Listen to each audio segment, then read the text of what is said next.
बंगाल में आज जो ग्राम पंचायत के चुनाव हो रहे हैं उसमें हिंसा का तांडव हो रहा है। अभी तक 1 दर्जन से अधिक लोग मारे जा चुके हैं और बड़ी संख्या में लोग घायल हैं। ममता जी, आपने अपने बंगाल को कहां पहुंचा दिया? एक समय बंगाल लोकतंत्र की जननी थी, राष्ट्रीय जागरण का केंद्र था। सुभाष चंद्र बोस का बंगाल, गुरुदेव रविन्द्रनाथ टैगोर का बंगाल, ईश्वरचंद विद्यासागर का बंगाल। कोई चुनाव होगी तो लाश गिरना जरूरी है क्या? और ममता जी, मुझे आपसे एक सवाल पूछना है कि पहले बिहार सहित बाकी प्रदेशों में भी बहुत लाशें गिरती थी, अब तो चुनाव आयोग की सख्ती के कारण वो काफी कम हो गया।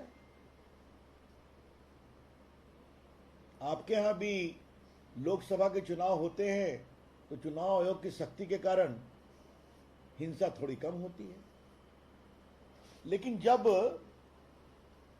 आपकी सरकार ग्राम पंचायत का चुनाव करवा रही है तो क्या हो रहा है और कितने लोग मारे जाएंगे, क्यों मारे जाएंगे?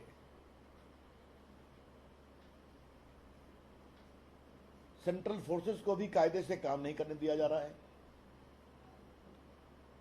कोई सहयोग नहीं मिल रहा है जमीन पर।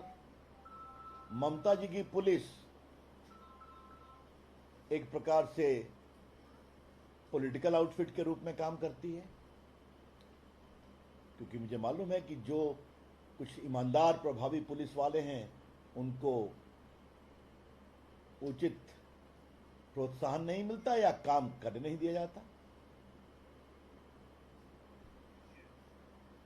ममता जी, आपकी पार्टी के लोग भी मारे जा रहे हैं ना, क्योंकि आपके भी पार्टी के गुटों में काफी संघर्ष है, ऐसा हमें बताया गया और यही जमीनी खबर भी है। लेकिन इस हिंसा के तांडव को कब रोकेंगे आप? It is very unfortunate. BJP condemns outright this reckless violence in Bengal in the gram panchayat election. Bharatiya Janata party आज के चुनाव में इस हिंसा के तांडव की भर्त्सना करती है। एक दूसरी महत्वपूर्ण बात हमें कहनी है कि जब पूरे देश में इलेक्ट्रॉनिक वोटिंग हो रही है तो ममता जी, आप बैलेट बॉक्स ले आई। आपके अंडर में जो चुनाव करवा रहे हैं, आप लोग के दबाव में बैलेट बॉक्स फिर आ गया। जो बैलेट बॉक्स अतीत हो गया था, बटन दबाइए इलेक्ट्रॉनिक वोटिंग मशीन पर, आपकी वोटिंग रिकॉर्ड होगी। अब आप बैलेट बॉक्स ले आई और फिर वही पुरानी परंपरा कि बैलेट बॉक्स को छीना, उठा के कहीं तालाब में फेंक दिया, किसी बैलेट बॉक्स में इंक डाल दिया ताकि जिसको जितने वोट मिले सब समाप्त हो जाए। ममता जी, आपकी सरकार के लोकतांत्रिक कमिटमेंट का टेस्ट हो रहा है। ममता जी, the very democratic credentials of your government is under serious test. किस बात पर आप नरेंद्र मोदी के खिलाफ आरोप लगाती हैं? विपक्षी दलों को एक करने की बात करती हैं कि लोकतंत्र का हनन हो रहा है मोदी जी की सरकार में। लोकतंत्र का हनन ममता जी आपके सरकार में बंगाल में हो रहा है और सारी विपक्षी पार्टियां चुप हैं। कांग्रेस के लोग भी मारे गए हैं, वामपंथियों पर भी हमला हुआ है, लेकिन कमाल है, क्या वामपंथी पार्टियों के राष्ट्रीय नेता हो या कांग्रेस के राष्ट्रीय नेता हो, चुप हैं। ये है आपके दोहरे चरित्र। This is your double standard. बेबुनियाद आधारहीन आरोप लगाना नरेंद्र मोदी की सरकार के खिलाफ और अपने अगुवाई में बंगाल में खुलेआम हिंसा का तांडव करना, यह बहुत दुर्भाग्यपूर्ण है।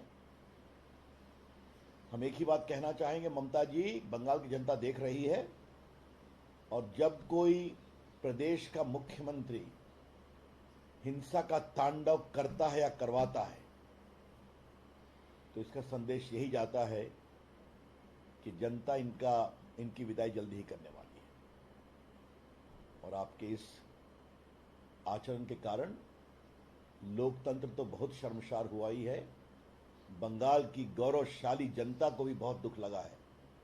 और हमें पूरा विश्वास है कि उचित कार्रवाई होगी लोकतंत्र के हिसाब से अगले चुनाव में।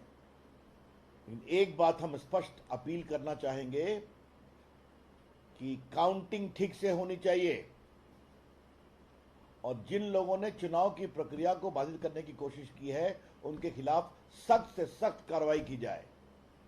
ये तो हम लोग खुद ही देखते हैं कि बहुत से उम्मीदवार तो सुरक्षा के घेरे में घर से भागे हुए हैं, तो प्रचार नहीं कर पा रहे। ये बहुत पीड़ादायक है, बहुत दुर्भाग्यपूर्ण है और इसकी हम भर्त्सना करते हैं। Thank you. क्या सवाल है? ममता ने कहा था कि लोकतंत्र 2024 अगर मोदी सरकार आई लोकतंत्र खत्म हो जाएगा, अब वही लोकतंत्र को गिरला जा रहा है। ये सवाल आप ममता जी से पूछिए, मैंने उठाया है ऑलरेडी। जिस लोकतंत्र के खतरे की आशंका वो प्रधानमंत्री को लेकर आरोप के बारे में बोलती हैं मोदी जी के खिलाफ, वो खुद उनकी सरकार में क्या हो रहा है बंगाल में दिखाई पड़ रहा है। लोकतंत्र का खतरा ऐसी सरकारों से है जो लोकतंत्र का नाम लेते हैं और लोकतंत्र की सारी प्रक्रियाओं को समाप्त करने की कोशिश करते हैं। Sir, but TMC also alleging that there are also, tampering of votes and also ballot boxes